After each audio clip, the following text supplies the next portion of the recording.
the types of websites we have in the static and dynamic websites. So the static websites are the websites that has content that do not change. The dynamic websites are the websites that have changed content. So if we have something like TikTok here, we can see that at every refresh we're going to see different content. Okay. When we refresh it, we're going to see different things, different posts altogether.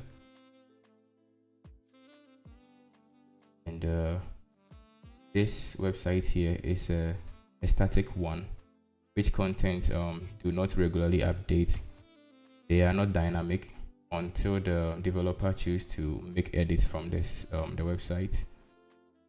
So that's static website and a dynamic website. So static websites do not change its content regularly, but a dynamic website changes content regularly. So Facebook also is an example. When we refresh, we're going to see different content, and that makes it a dynamic website. So a website that has content that do not change is a static website, and the website with content changing regularly is a dynamic website. So we move on to the front-end development and the back-end development.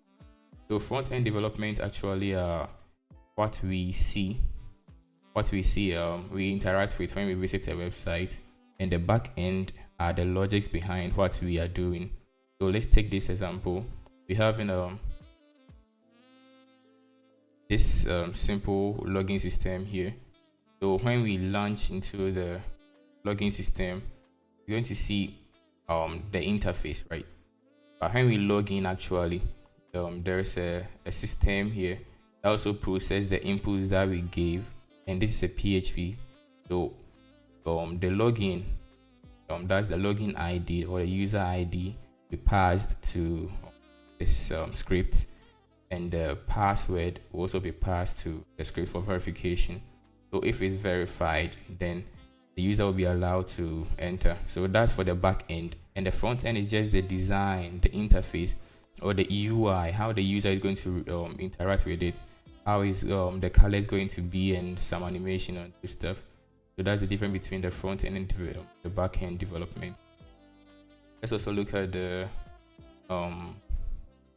uses of HTML and CSS. So HTML, CSS, and JavaScript are the basic languages that are used in web development. And we have in just the skeleton of the website here. You can see the input field, that is password, and the user Gmail username, and we have the login button. You can see this website is actually boring. Like, it's just the skeleton of the website. And if we add or we enable the CSS, okay, let's save it. You can see we have in a nice website here. So the CSS does this work. The CSS takes care of the styles of the website and the arrangement.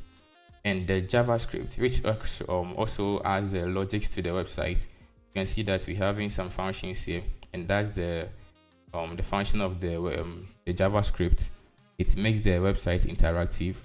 So if we click here, you're going to see an alert that says click, and that's the work of the JavaScript. It makes the website interactive, and this is the just the code for that alert thing. So if the button is unclicked, it should alert clicked, and that makes the website interactive. So that's the basic things that HTML, CSS, and JavaScript do in web development.